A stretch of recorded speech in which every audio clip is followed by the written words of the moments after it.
สำหรับคลิปนี้เฮาสิมาต้มร้อนเนาะอาหารเที่ยงมื้อนี้เนาะเพราะว่ามื้อนี้เป็นวันอาทิตย์ก็เลยแบบว่ามีเวลาได้อยู่เฮือนก็สิมาเฮ็ดต้มร้อนให้แม่ตู้เนาะก็สิบ่ใส่ร้อนหลายดอกทุกคนเพราะว่า2คนก็สิใส่ร้อนห่อน้อยห่อเดียวเนาะเพราะว่าเฮาก็สิบ่ได้กินอีหยังหลายตอนสวยแต่ว่าเห็นผักมันเป็นตาแซ่บอยู่ในสวนคือผักโหระพาผักหอมลาบปัวงามก็เลยแบบว่ามีสลัดเนาะสลัดอยู่ในสวนก็งามนะ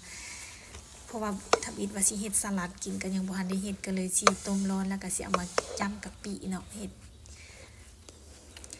ผักอันนี้ก็บ่ได้กินเนาะทุกคนเนาะผักโหระพาจนว่าออกดอกหมดตอนที่ว่าเพิ่นงามๆก็บ่ได้เก็บมากินอันนี้มื้อนี้ก็เลยตั้งใจสิเก็บมากินกับปันต้มร้อนเนาะก็ยังเหลือแต่ต้นเดียวเลยนะลูกทิ่มหมดแล้วเด้อทุกคนเหลืออยู่น้อยเดียวเก็บผักมาแล้วเฮาก็สิมาล้างปลาไว้อันนี้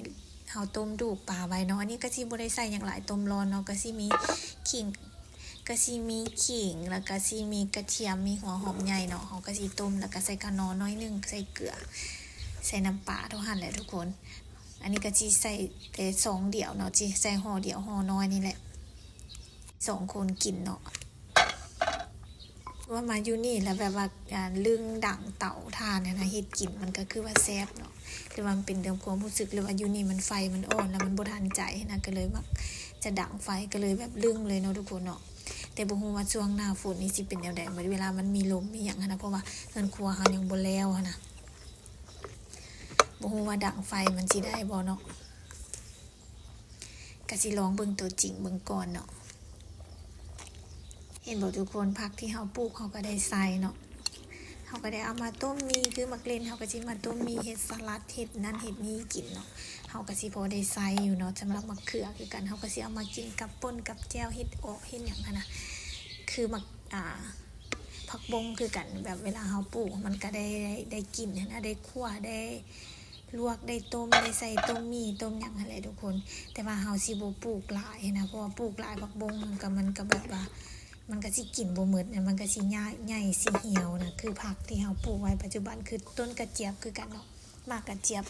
มันก็จะแบบใหญ่ไวแล้วมันจะเฮ็ดให้เฮากินบ่ทันนะที่สุดคือเฮาปลูกหลากหลายแล้วเฮาได้กินตลอดคือกะหล่ำเฮาก็ได้กินได้ทุกคนกะหล่ำเฮาปลูกมันจะมี 4-5 หัวเนาะเฮาก็ได้กินไป2หัวแล้วนะเฮาก็สิเก็บผักสวนครัวเฮาเลยแหละมาแต่งกินเนาะมัน1มันก็คือปลอดภัย2มันก็คือประหยัดนั่นแหละทุกคนอันนี้เฮาปลูกเฮาฮู้ว่าเฮาใส่อย่างแดนะอันนี้เฮาต้มเรียบร้อยแล้วอันนี้เฮาต้มอยู่นอกเฮือนเนาะแล้วก็สิเอามาตักใส่จานใส่ถ้วยให้แม่ตู้แล้วก็สิกินคนละถ้วยเนาะสำหรับอาหารสวยเฮาก็สิบ่มีหยังยากเนาะแต่ว่าตอนแรงยังบ่ฮู้ว่าสิเฮ็ดหยังกินปกติแล้วถ้าเป็นมื้อธรรมดามื้อเข้าการเฮาก็สิแต่งไว้เทื่อเดียวแล้วก็แล้วเช้าสวยแรงเลยนะมันก็จะเป็นอาหารที่แบบเย็นแต่สำหรับเสาร์อาทิตย์นี้เฮาสิแต่งเทื่อละน้อยเนาะตอนเช้าแต่งเทื่อนึงสวยแรงเนาะอันนี้เฮาสิแต่ง3คาบเลยก็สิพยายามเฮ็ดแบบนี้นะเพราะว่ามื้อธรรมดาเฮาก็สิแต่งให้มีตู้หมึกมื้อแล้วเราก็สิแบบเบื่อนะกินแต่อาหารเก่าแบบว่ากินคาบเช้าคาบสวยคาบแรงประมาณนั้นนะสำหรับคลิปนี้ก็มีเท่านี้นะทุกคนบ๊ายบาย